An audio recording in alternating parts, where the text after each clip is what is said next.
What's happening, Celtic family? Hope you're all doing well out there. Unfortunately, we're stuck in my van today to give a match reaction to Celtic 5, Kilmarnock 1. The plan was that I would do this outside today, but it is now pissing down with rain when I've came to do this. I'm on the go at the minute. It's so busy with work. Between now and October is our busiest time, so I just have to do this as and when I can.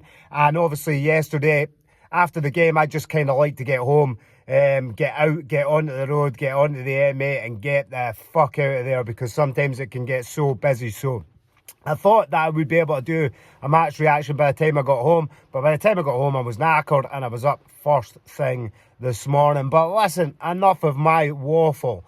Let's talk about the game yesterday. I thought Celtic were absolutely phenomenal, especially through that first half. It was so good to see Celtic actually play with a bit of aggression. I think that was missing against St Johnstone, and it's been missing since the turn of the year. I think we can all agree that it's been missing since the turn of the year. We've been very inconsistent with the way that we've been playing this whole calendar year so far. But to see them yesterday play and run after everything and play with a bit of aggression, a bit of tempo. There was a lot more tempo within that play yesterday, and it was so good to see. Listen, the goals are one thing. The goals were absolutely phenomenal, every single one of them. They were either really, really well worked or just absolutely smashed it. The likes of Cameron and Carter-Vickers absolutely smashed it, and it's up there with contention. That has got to be up there with contention with goal of the season, especially coming from Cameron Carter-Vickers. We know fine well Cameron Carter-Vickers has taken a few shots before and it's almost hit Rose Ed, but what an absolute strike. But listen, there's so many people to go through, individual performances, going from start to from the back to the front. Sinisalo didn't have much to do, but what he done with the ball at his feet, I thought he looked absolutely brilliant. Alistair Johnson, I thought, had a bit of a quieter game, but he wasn't too busy anyway. Then you've got Cameron Carter-Vickers, I thought played a lot better than he did against St Johnstone last week. I thought against St Johnstone, he just looked a bit ropey, and we're not used to seeing that with Cameron Carter-Vickers. Obviously, Austin Trusty came out, and I thought that was the best decision. I actually thought he would have put Narovski in, because I thought Narovski's not done anything since he's been playing the last few games. I didn't think that he had done anything that he didn't deserve to get a start. But listen, he went with Liam Scales, and I thought Liam Scales held a great account of himself. Again, thought he didn't have too much to do. I didn't think that Kilmarnock really pressed us a lot or really had anything, didn't really bring anything to the game. But I thought that's just because generally Celtic just dominated it. So I thought Scales had a good game. Greg Taylor got man of the match, and I thought it was well deserved. Let's be honest, Greg Taylor gets an absolute ribbon by a lot of the support, or did. Maybe just feeling like he got caught out of position a lot, and I'll agree with that. I thought he did get caught out of position a lot, but I have also said domestically I thought Greg Taylor has done a great job, and I thought he done a fantastic job yesterday, and congratulations to him with the wee one, taking the wee one on the pitch. That must have been a massive moment for him, and you know, obviously having his young child there and his family there, he put on a show. He really did, and it was well deserved. Obviously, we have the old faithful in the middle. We've got McGregor, Hatate and Arna Engels. Listen, McGregor is just absolutely fantastic. I thought he was brilliant yesterday. I thought he was absolutely brilliant. And with him just sitting in that sort of more defensive mode, gives Hatate and gives Engels that so much more freedom. Freedom to do whatever it is that they want. And I thought they were brilliant. Hatate's goal into the top corner, an absolute belter of a goal. And listen, just absolutely brilliant to see Hatate having a fantastic game, because I've came on here many a time and just said that Hatate's he's just not doing it. And he has been so inconsistent. And for me, this is just for me, I think that it would be best that we cashed in on Rio in the summer.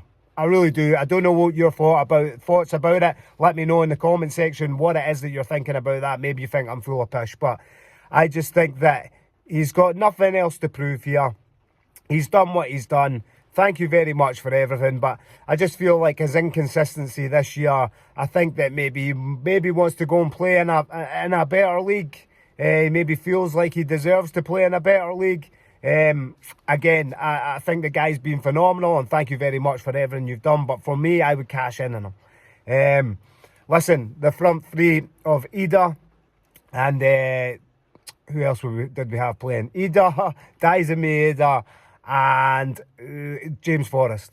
I thought were brilliant. I thought it done really well. I know a lot of people have got a lot to say about Ida, and for me, he hasn't just hit the heights that we expected him to, but I thought his hold-up play was really good, and I watched him a lot yesterday, just off the ball, and how he pulls defenders away to create gaps. So although he didn't get on the score sheet, and sometimes it maybe looks like he's a bit quieter, he is doing a lot there. And I think the way that he holds the ball up is almost like a Giakoumakis style, where he can hold that ball up and then wait for people to get up. And I thought that he played pretty well. Dyson Maeda, listen, I'm not going to keep going on about Dyson. What is the point? Every game he plays well, and it's very, very, very rare he'll have a quiet game. Got his goal yesterday, fantastic. Just another one to add to the tally. But great. And I thought James Forrest coming back, doing what James Forrest would normally do. He either hits a byline or he cuts in inside. And I think that it made a great difference. And it was good to see him in there and kind of switching things up and not seeing Kuhn play. I think Kuhn needs a couple of games on the bench. I feel he could do a couple of games on the bench just to sort of remind them that, nothing's a given here, okay? You're a good player, and when you really turn it on, you're fantastic. When he came on, I thought he played really well. And I think that maybe he just needs to, maybe he's just got a wee bit too big for his boots, or maybe he's not. Maybe he's just knackered. Maybe he's just played a lot of football, and now it's really, really showing that he's taken such a dip. But listen, I thought the whole performance yesterday was so good, and we needed it. We needed it because St Johnstone was woeful. St Johnstone just was not good enough. And if you're a Celtic supporter, I'm pretty sure that you agree. Brendan Rodgers, he agreed. And I think Cal McGregor, he agreed. And most of the team would agree that St Johnstone just was not good enough. And we had to have a big reaction from that. And I was quite happy just for us to come there and start playing some good football, knocking the ball about. Didn't expect to get 5 goals. I honestly did not after watching us against St Johnstone. I was quite happy if we could get a goal or two, but just dominate play and do it in good fashion and play some nice football. And we got that. We got that especially in the first half. And I know that the second half, there was a wee bit of a dip off, but we held the ball. We had a lot of the possession, and Kilmarnock just defended that wee bit more because they had to. They were down by 4 goals. They had to. And listen, what about their goal? Their goal was a pass, right? Simple as that. It was a pass to the back post. But listen, if you don't put it in there, then you'll never ever know. You've got to put these balls into them sort of areas and see what happens. And that's what they got out of it. So great goal. But listen, it was so good. So good to see Celtic just play with a bit more aggression, and as if they had been told what it is, what it should be to play for that jersey. And I definitely seen that in the first kick of the ball in the first half.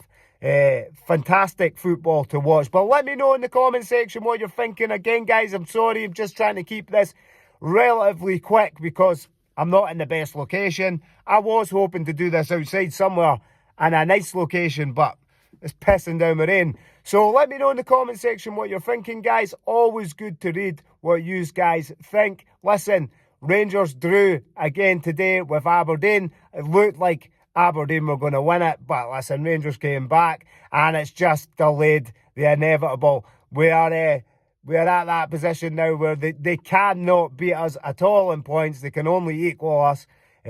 Was thinking about going for a pint to celebrate, but I won't go for that pint until it is mathematically impossible. So now we only need a point to win the league. But again, let me know in the comment section. Thank you very much, everyone, for watching the video. I hope you enjoyed it. I know it was short, but if you didn't enjoy it, thank you very much for wasting your time. please hit the subscribe button. I really appreciate it. I'm trying to grow this channel. Listen, until the next time, guys, stay safe out there, Celtic family. Hail, hail, and take it easy.